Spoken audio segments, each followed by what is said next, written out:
मैं फिर से आपका धन्यवाद करती हूँ कि आज आपने मुझे महामहिम राज्यपाल जी के अभिभाषण पर बोलने का मौका दिया।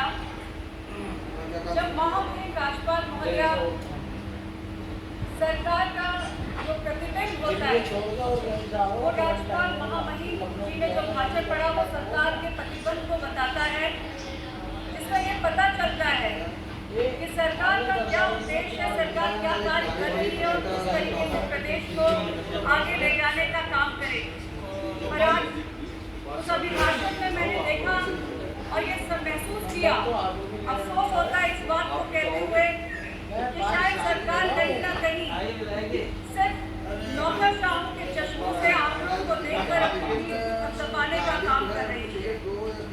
आज कोरोना जैसी वैश्विक महामारी के चलते जिस तरीके से उस अभिभाषण में कोरोना का जिक्र और पीठ दबाई जा रही थी कि बहुत अच्छा कार्य हुआ, बहुत ही ज्यादा प्रशंसा न सिर्फ देश और प्रदेश में हो रही है, लेकिन मैं साथ साथ ये कहना भी चाहूंगी कि कहीं ना कहीं जमीनी हकीकत से कोसों दूर सरकार रही और उस कोरोना महामारी के समय में भी ना जाने ऐसे कितने सारे हमारे श्रमिक मजदूर जो दूसरे प्रदेशों में रह रहे थे, वो इस महामारी के समय एक डर एक भय में अपने अपने उन राज्यों में जहां वो काम कर रहे थे, जीविका का साधन खोजते हुए जहां रह रहे थे, एक डर के माहौल में वहां से चल दिए बिना कुछ सोचे बिना कुछ समझे।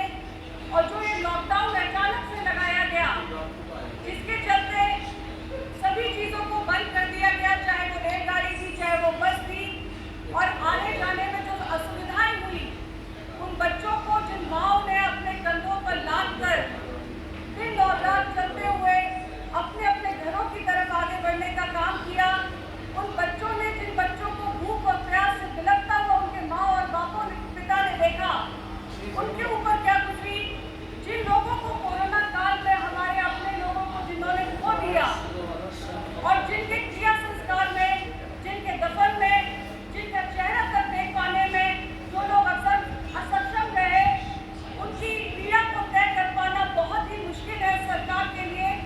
मैं कहना चाहूंगी कि जिस तरीके से सरकार ने कहा कि उस दौरान चाक चौबंद व्यवस्थाएं थी, अच्छे अस्पतालों के लिए अच्छे बेड अच्छे इंतजाम था, टेस्ट हुए सब कुछ, लेकिन मैं कहना चाहती हूँ कि मेरे ही जनपद संभल के अंतर्गत हमारे कोरोना का जो इलाज कर रहे डॉक्टर, जो मेडिकल जो हमारे डॉक्टर हैं वो इलाज कर रहे थे, और 2 और 3 महीने इलाज करने के बाद जब वो कोरोना से खुद ग्रसित हो गए, उनका बेटा ग्रसित हो गया, और उसके बाद जब वो इलाज कराने के लिए मुरादाबाद के अस्पताल में जाते हैं, सरकारी अस्पताल जहाँ पे जिसको कोरोना के इलाज के लिए मुहैया कराने की बात कही थी, वहाँ पर इलाज के बाद उनको जब छुट्टी की जाती है तो 1,10,000 रुपए उनसे लिए जाते हैं।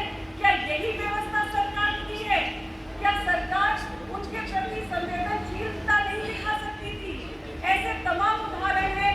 और मेरे ही परिवार का एक सदस्य जो कोरोना से ग्रसित हुआ और जब उन्हें जिला अस्पताल संभल पहुंचाया गया तो वहाँ साफ सफाई की बात करूँ तो ये हालत था कि वहाँ पर एक अंडरग्राउंड टॉयलेट की व्यवस्था की गई थी सरकार की तरफ से उस जिला अस्पताल के अंदर, जहाँ पे बिजली भी नहीं थी, जहाँ पे पानी भी नहीं था। और ऐसे में अगर मरीज को रखा जाए तो आप समझ सकते हैं कि जो मरीज अपने आप में एक शारीरिक कष्ट से गुजर रहा है, एक मानसिक पीड़ा से गुजर रहा है, उस दौरान उसके ऊपर क्या असर होगा, कितना वो ठीक हो सकता है, इसका अंदाजा सरकार को शायद नहीं है।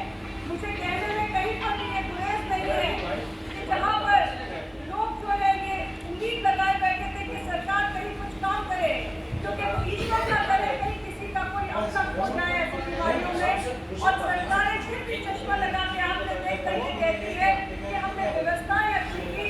अगर आप ऐसी जगहों पे बस 5 मिनट अध्यक्ष जी सबको बहुत मौका मिला, एक महिला मैं आपसे कहना चाहूंगी कि वहाँ की व्यवस्थाओं को देखने तो जानवरों से भी ज्यादा बदतर हालत उन क्वारंटीन में रह रहे मरीजों की थी। और मैं यहाँ कहना चाहूंगी क्योंकि ये किसी